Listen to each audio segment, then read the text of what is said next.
Alright, what's up you guys? JoDobby here with another Road to Nationals video. I have done a ton of testing with 3 major purple decks that I have been considering to take to Nats. So the first one is Mastemon. The second one is a Beelstarmon, like a Beelstarmon-Mirvamon deck that I have seen circulating in Digimon meta in Japan, and I thought the list was really interesting, so I tweaked it for the BT11, and I'll share my thoughts on that, especially in a best of 3 format. And lastly, the Lilithmon-Mirvamon loop combo that I featured in a gameplay video previous to this video. And another thing about that is that list was slightly modified. I only modified really like 3 cards from the list because it was very sound, very solid. And the list was sent to me by Tessero of Huang Zero's Discord. Just shout out to him very quickly. And I believe he got the list from Rusty, who is a very good Oceania loop player. So just gonna dive into things right now. And if you like videos like this, want me to keep going, I plan on culminating everything and pretty much turning it into one big Nationals vlog video, and from the road to when I get there and my thoughts after at the very end of the entire experience. So please leave a like, please leave a comment, you know, let me know what your thoughts are going into Nationals if you are going.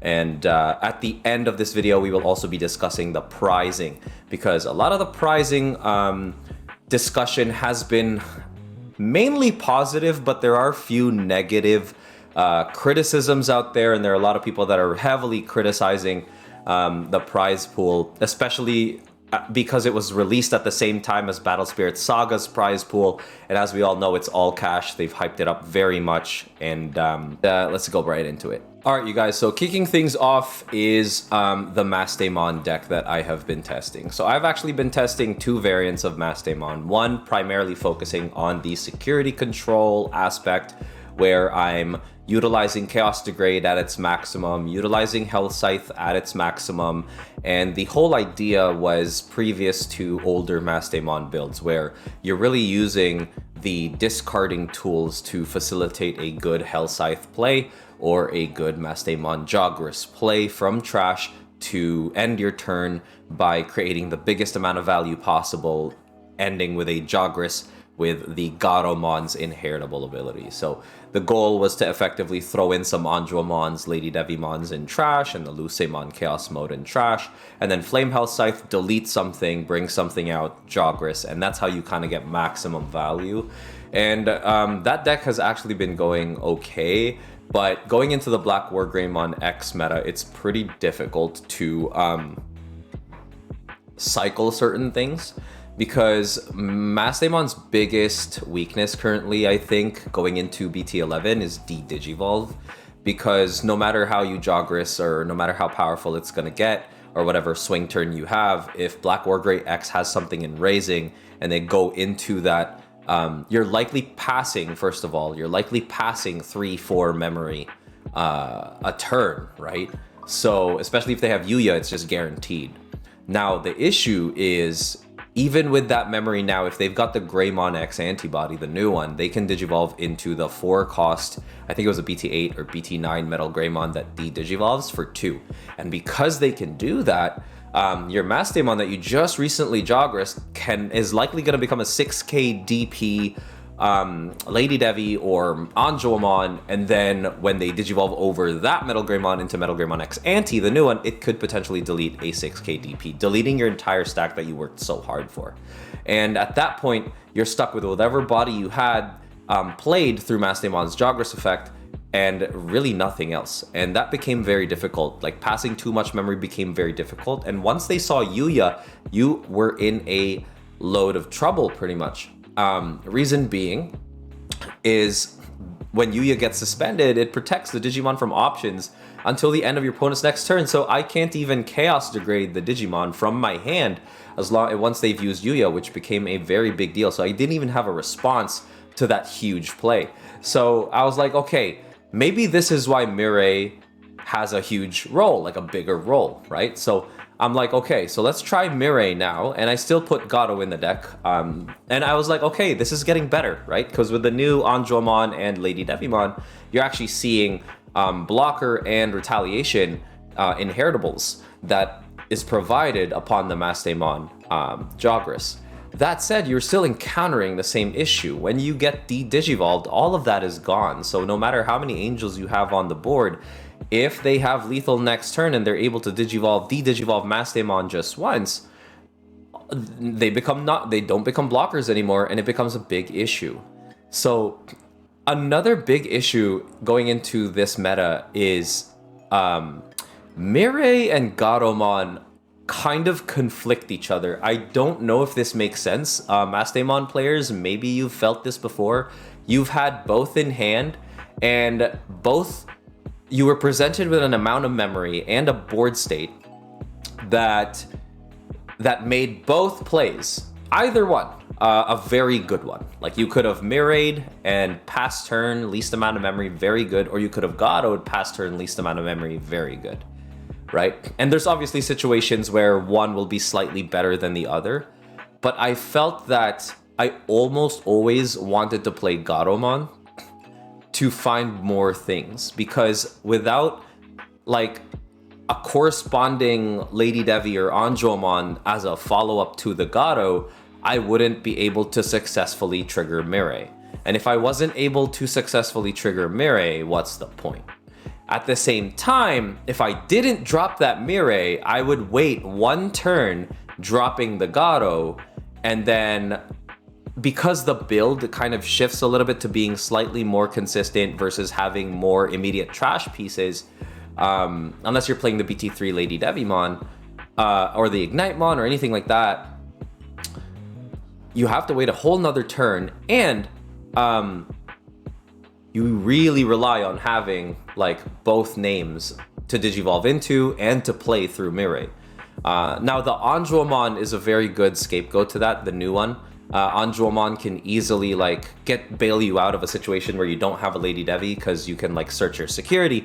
But oftentimes, maybe it's a build issue on my end that I have to work on. I don't think I've fully solved the deck yet, but oftentimes I find myself really stuck, and it became a very big issue. Like Mirei or Garo or Mirei. Because if I Garo'd to find pieces and then Mirei'd, chances are I'm passing enough memory and giving them enough time to delete the Garo. And once they've deleted the Garo, it's like, oh, okay, maybe I should have stayed in raising. But the Garo would have gotten me pieces that I wouldn't have already had if I hadn't hard played it to search. So it becomes a very interesting, very difficult way to navigate the deck building process for Mastemon. And I don't know if you guys feel the same. Let me know in the comments. Feel free to share your builds. I'd love to learn a little bit more, but I tried the consistent route. I tried the standard old non-Mirei Mastemon route, and so far both decks seem good into Grandis, Grandis, Metal Garurumon X. They seem good into other Secon decks. They seem good into Bloomlord. They seem good into Hydra. But Hydra and Bloomlord, you have to play very well, and you have to have outs to Pomamon and good security, pretty much. You have to out-recover their aggression once they have an established board state, because you know that the Hydra is going to bottom deck something, and it becomes an issue. But yeah, which is very good, right? You're thinking like, okay, that's a lot of the good matchups that you have a good matchup spread into. But I'm anticipating a heavy Black War Gray X, not even like just throughout the tournament in general, not even that top cut, not even like mid like tournament when I start hopefully match up with better records, and as my record progresses and gets better, hopefully it's not even that. I just think that right off the bat, I'm gonna start seeing Black War Gray X's, and I'm gonna have to find a way to deal. And if I lose early, it becomes a very big issue. But yeah, we're gonna move on to Beelstarmon, and one of the things that I've noticed is I made this deck because I found it and I thought it was really interesting as I was just searching through the web, and I made a best of 3 version of it that encompasses a little bit more consistency and a little bit more speed, because you want to get game 1 as fast as you can if possible in a best of 3, right? At least for me. And Mirvamon is super cool. Like, I actually really liked Mirvamon, and with the combination with Beelstar and Trumpsword, it looked like an awesome list, right? You facilitate the building of your trash through Gabumons, through scatter modes, and through Dark Rizamon, which is a new level 4 that is a retaliation draw and trash one. And if your scatter modes have jamming, Ignitemon can actually pop the scatter for you and delete an adjacent level 4 or lower unsuspended on your opponent's side of the field. So you could swing twice, get that 2-check value if the scatter mode survived, and delete an unsuspended Digimon on the other side, which I think is super cool. Now, couple issues here was I was not getting enough memory to really take advantage of Mirvamon's effect. I was taking advantage of one, but not the other almost all the time. So just going through Mirvamon's effect really briefly, you may play one purple level 4 lower Digimon from trash without paying its memory costs. If you Digicross, you can play 2. So that's awesome.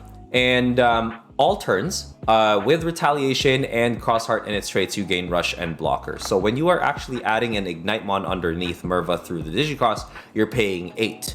Now, when you play out 2 Dark Rizamon, Ignitemon will trigger once, so you're paying 7, right? Oftentimes, even with max miss memory boost, I was not getting the 7 ever, period. So I could choke my opponent to like 1 or 2 memory and have 3 blockers on the board, which is really cool.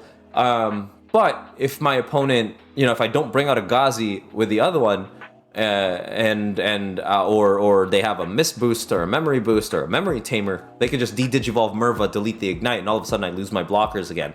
So the de-digivolve becomes another issue in the Black or Gray X matchup. In addition to that, like, I want to be able to get Rush, take advantage of that secondary effect, which is Rush on all my Retaliation Digimon or Digimon with Crossheart, so I can start swinging for game, for lethal, really. Because the idea was you rush them out security with the little level 4 dudes, you play Beelstarmon to go wider after you've Mirvamoned. So ideally you want to Mirvamon and keep turn, but I just wasn't getting to that memory. And I played like Matt, I played Sora Mimi, and I played Miss Memory Boost to ensure that I was going to get there. But oftentimes you would only see one or the other of the tamer, and you would only see really one miss come out into play. And most of the time you yourself are being choked to very little memory, so you have to use the miss to progress your board state. So it was very finicky as a deck, and it became a little bit difficult. Another big issue with the deck was against Black or Gray is Hades Force, because Hades Force allows you to just do some crazy stuff. Like for 5, you delete the Mirvamon or whatever, and then you swing. So that's a lethal swing if you delete Mirva, because I lose all 3 of my blockers potentially. So that was a big issue. Against Metal Garurumon, if they had the nuts, there was really no way that I could come back. So against Metal Garurumon X, this deck was really just like, pray there's something in security. In addition to that, same thing goes for Grandis. It's like, pray you have a fly bullet in security. The thing is, as well, when you're playing this build, you're taking away the blue aspect of the deck that could potentially play a huge role against Black or Gray, Metal, all that stuff. And you're kind of forced to play Trump Sword as another 7-cost purple card. And Trump Sword's really good against Melga X because they have to unsuspend before the attack's resolved. So if you're hitting Trump Sword on Melga X, that's amazing, which is why I thought that it was a really good card. But oftentimes in other matchups, especially against Grandis, it felt horrible because you would watch them like unsuspend at the end of attack after hitting the Trump Sword. So that was pretty rough, but I think one of the better decks that I've seen so far is that deck that was actually introduced to me by Tessero, and that is the Mirvamon Lilith Loop kind of combo. So the idea of the deck is you're still playing Lilithmon Loop with the Cerberusmons and the Analog Youths and whatnot, but now you don't necessarily have to worry too much about Scatter Mode has jamming. Will Scatter Mode die? Because Ignitemon. So I haven't shown Ignitemon here, but it's a rookie that you guys can easily look up. When attacking, delete one of your other Digimon to delete an unsuspended Digimon on the other side that is of equal or lower levels. So Scatter Mode can delete Floodgates as a result of that, facilitating the use of Jack Raid with Ignitemon. You can also delete even like if you really have no way out, you can delete like your Zwart or Death X to delete one of your opponent's level 7s, because this deck really doesn't have any outs. It has no way to delete your opponent's side of the field, and what you were really trying to do is go for game. So the game plan remains the same with this deck, and it's got a lot of good strengths. First and foremost being, after a lot of testing with this deck, I find that this has the best matchup spread in terms of win rate percentage. Black War Greymon is like, I am very confident playing this deck into Black War Grey X, which is why this is top of the list for me. Secondly, I also think that against Metal Garurumon X, if they have the nuts, it doesn't matter what deck you're playing, unless it's like SecCon and you're really lucky. So you kind of just have to live with that. But if Metal Garurumon X like misses a step, if they're looking for something, this is your time to facilitate like swinging into security, hitting that trash, getting as many cards in trash to facilitate the whole combo. And one of the beautiful things about this is once you get into Lilithmon, you're able to go gain like 6 to 8 memory, and that is perfect for the Mirvamon setup, because Mirvamon actually can trigger for 6 based on my list here. And I'll have 3 Digimon with Rush that can just go for game. So there were times where I was actually hard playing Cerberus, swing, go into Lilith, and then bring out 3 more Digimon in the form of Mirva and 2 other Digimon with Retaliation or Crossheart. And I won from my opponent still having 3 checks, right? Not a lot of decks currently play blocker. If they do, it's usually Black War Grey X, but they take a minute to establish. As far as the D-Digivolve is concerned, it's not that big a deal because my Lilithmon's just going to be D-Digivolved into a Cerberusmon, and if they don't delete it, I can very much just Digivolve over it. In addition to that, I can trigger Analog Youths, which are very good for the deck, and I see my pieces a lot more than in the other 2 decks, like the Mastemon and the Beelstarmon. So far, this has felt good into everything. The only thing this deck struggles against, really, is Grandis and Metal Garurumon X out of the big 4 or 5 decks to worry about, which is okay. Melga X, actually, I think, if I do a little bit more matchup testing, I think I'll be able to actually crack that playstyle-wise, pilot-wise. Grandis is Grandis, right? Just have an out to Terriermon. If you have an out to Terriermon, you're good, and the deck does have multiple outs to Terriermon, which I think is very nice. So, yeah, I mean, that concludes kind of like the portion where I'm trying to test and see what 3 decks to take, and I feel good about all 3 of them, but I haven't cracked the code of Mastemon and the Beelstarmon. This Lilith Mirva deck was kind of cracked for me, shout out again, and I just made a few adjustments to pilot, and it's very intuitive as a veteran purple player to pilot. So I feel very confident with this. It's just a matter of, does the opponent have the outs, and do I have the ability to win when I must? So just very big issues there. But very manageable, I think, with practice. So I'm still looking for that deck that I can be like, okay, I'm very confident. Right now, it's just this right here. But I'm going to test a little bit more. I'm going to start thinking out of the box a little bit here and see if I can just catch people by surprise. All right, so now the moment that you guys have been... All right, so now the moment that you guys have probably been waiting for as well, we go over the prize list that has been released by Bandai. So couple things. I understand that there are a lot of criticisms with regards to the prizing, and I think it's just unfortunate timing that Battle Spirit Saga, which is also a Bandai IP, had just released their $1 million cash prize for all the goodies, all the attraction, and all the player base to come check out their game, right? Because they just released, right? Which is awesome, and I think that's cool. $1 million prize pool, the chance for competitive card gamers to turn it into a career. Wow! But that said, kudos to y'all if you win that. That's amazing. But I think that while some of the criticisms are warranted, a lot of the initial reaction from the prize list was kind of whiny and complaining. I'm gonna be real. Like, a lot of it was just, this is a joke, or like, you're kidding me, right? Or like, these suck. And that's cool, but I need to know why they suck, why the prize was a joke, and I actually need feedback. Like me specifically, maybe not really, but it'd be nice to actually share your feedback, right? Because they do see it. People do see it. So if you share your feedback, they'll at least know moving forward. But that said, I think the pricing is all right. Like, I think it's fair. As far as my main criticisms, I do have a few. So let's go over the prize list real quick and then I'll share them, okay? Participation playmat, which looks really nice, at least in my opinion. Gold Championship Finals event pack, alt art gold stamp set, and 3 event packs for participating. My main issue, I think, is with regards to the event packs and the switching up of the 2022 Championship Final event pack and the top playmats.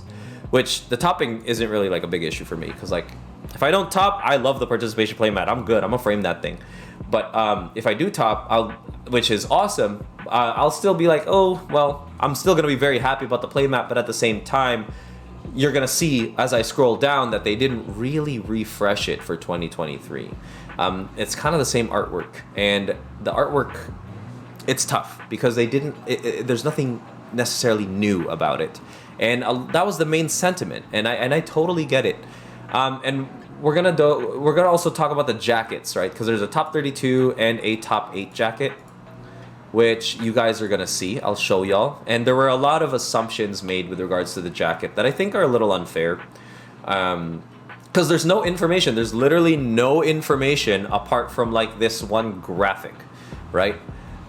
So I'll go over that. And invitation to the World Championship, and you get a whole bunch of undeclared booster boxes. If it's BT12, that would actually be pretty insane, right? And you get trophies. Another thing that we're going to talk about is the framed trophy cards as well. There was some people complaining about the framed trophy cards. Like, bro, come on. Like, win first. You know what I mean? Win the card and then complain about it. But we'll dive into everything. So just going into this right now, this was the pack that you get for participating. So diving into this, I'm gonna be real. Like, I do agree with the community's sentiment with how, as far as playability is concerned, Savior Huckmon is the only playable card. Maybe Ancient Beetle and some diehard green hybrids, and Diaboromon for some diehard Diaboro fans. But honestly, bro, Savior Huck is probably the only playable card. Don't get me wrong, the art looks fire, but they should have chosen Digimon with effects that I think are a little bit more playable, because these are participation packs. These are packs that will kind of saturate the market, and it would be, I know Bandai's not really thinking about the aftermarket value on these, but if they were at least playable in decks, then we'd see them moving around. We'd see them. People would actually show them off, be proud to have them, and look for them. They'd be trade value, you know? But these cards, I just don't think are that good. And Savior Huck, which is a one of, it would be cool to have a stamped one of, right? I think that's cool. But everything else, I don't know. Kind of iffy. They could have done better with that for sure, so I get that. Event Pack 3, it's the Huckmon line that will be eating good. The green hybrids, the yellow hybrids, and the blue hybrids. Like, there are some pretty good cards here. Like, I want the Karamon, the Loimon, the Kaisermon, but I know other players will like the Huckmon line, the Kuma, the blue hybrids, the yellow hybrids, and the green hybrids. Like, these are all pretty good. Diaboromon will always be an awesome collector card, so it is what it is. So I'm not too upset about the Event Pack 3. Because hybrids, you know, will come and go. Like, there's gonna be use for them. Because tamers keep coming out, and tamers keep being an essential part of the game. So, you know, if you have the one of like Kumamon, might as well make it an event pack. Like, pretty cool. Next, we're going into the finals pack. So this is the pack that you get for topping, and one of the judges that I've seen, kind of pointed out that it would be nice if this was the participation pack, and I absolutely agree, because I have friends that play Leomon and would love a playset of this. Guilmon, Impmon, Terriermon, even Renamon, Sakuyamon, Gallantmon. These are all cards that are heavily playable and easily tradable, because I want Impmon and I'm willing to trade every other card in here for my playset of Impmons. And that's awesome. Like, I think that builds a sense of community through trades. This saturating the market a little bit will make it more affordable and make it look really cool. And I think that's nice. Like, I think instead of this being the top cards, this should have been the participation pack. And in my opinion, this should have been a completely different set of 6 cards that you get for topping. Maybe some really cool like ultimate Digimon, like level 5 Digimon that are essential to the game and to decks, or legit like just some future cards, like some BT12 cards that we don't necessarily know if they're good, but they're cool enough that we'll hold on to them and see. You know, like that would have been a great idea. As far as booster boxes are concerned, very nice. Like, to be determined. Like, we love our booster boxes. I love my booster boxes. There's always value in that. Booster boxes could have easily be substituted for cash. If that's a concern that people have, it could have been easily substituted for cash. But if it's in product, I hope that it is in product of the following set or the current set. So BT11, BT12, that would be awesome. The frame trophy cards kind of upset me here. Not the cards themselves, but the people's sentiment towards them. Guys, like, these are trophy cards, man. Regardless of if they're playable or not, if the art looks absolutely sick, like, and this is a beloved, like, Digimon line. Like, it's not like we hate Dorumon. It's not like, what's a Digimon we don't like, dude? I don't know. It's not like the wedding cake Digimon. You know, it's not like gold-plated wedding cake-looking Digimon, bro, or some obscure Digimon. This is Dorumon, Dorugamon, Dorugreymon, and Dorugoramon.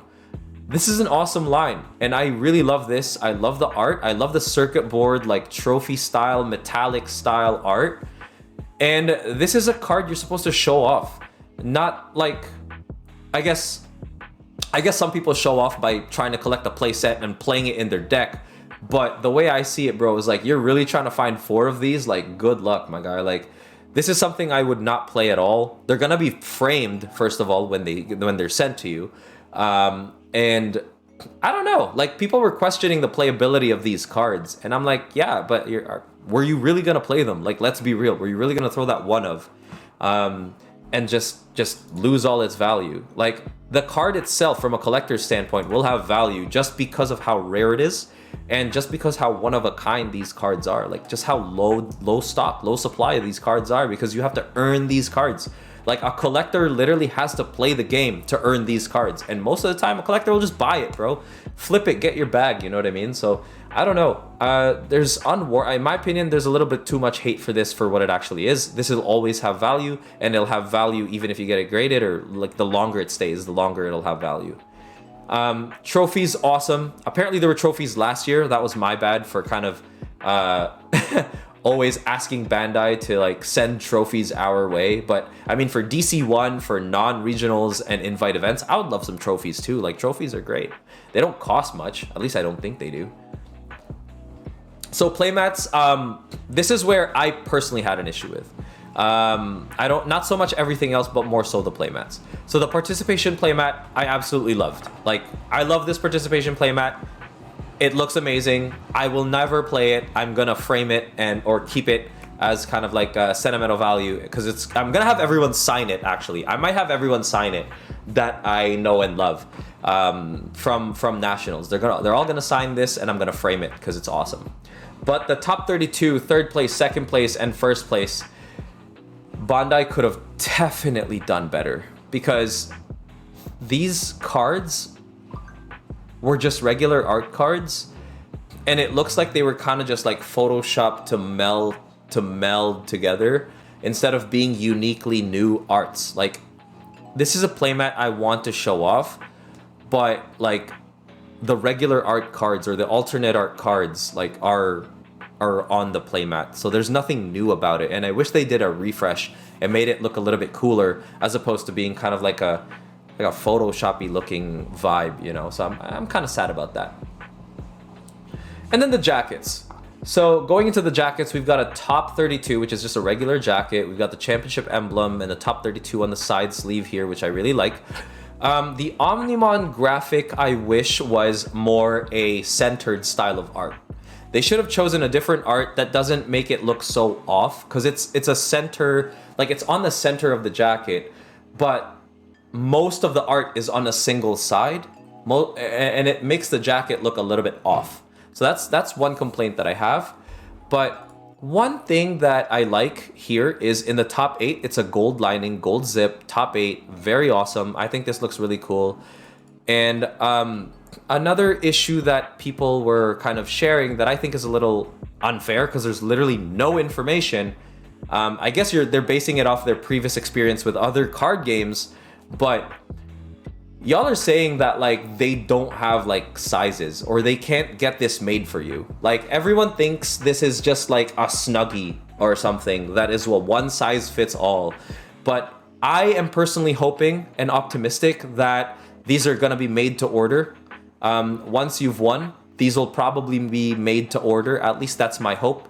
It doesn't make any sense for these to be one size fits all, and there has been no information saying that this is one size fits all. So I don't know where this is coming from, and I hope that, you know, we stay a little bit optimistic when it comes to these things. That said, I don't know, man. Like I don't really have any complaints. Like I've shared kind of like the issues that I've had. The cards themselves, the participation cards are the only issues that I have. The playmats, the top playmats are the only issues that I have. Apart from that, everything else is okay. I'm there to vibe and have a good time, not make my money back at all. If you think you are going to be flying to this tournament to make your money back in a competition of 1,000 players, you must either be god at the game, cheating, or I'm just kidding. Or very highly optimistic that you think you, because I'm going in there not even thinking I'll be top 32. If I get there, that would be great. I'm preparing, I'm practicing, I'm trying really hard. Well, not really. I'm like practicing, you know, I'm having fun along the way. But I'm really there to meet the friends that I've met online through this wonderful card game and to finally see them in person and hang out with them. So regardless of what you think, I hope this kind of helps let y'all know that I do agree with some of your points, but some of them are like a little bit much, and I hope that we're able to just chill out a little bit and relax. But yeah, that said, thank you guys so much for watching. We'll go into the next episode of Road to Nats a little bit closer to Nats as I'm getting ready as well, or you know, just a final word before we actually get into the event and I start recording for the vlogs. Thank you guys so much for watching, and peace.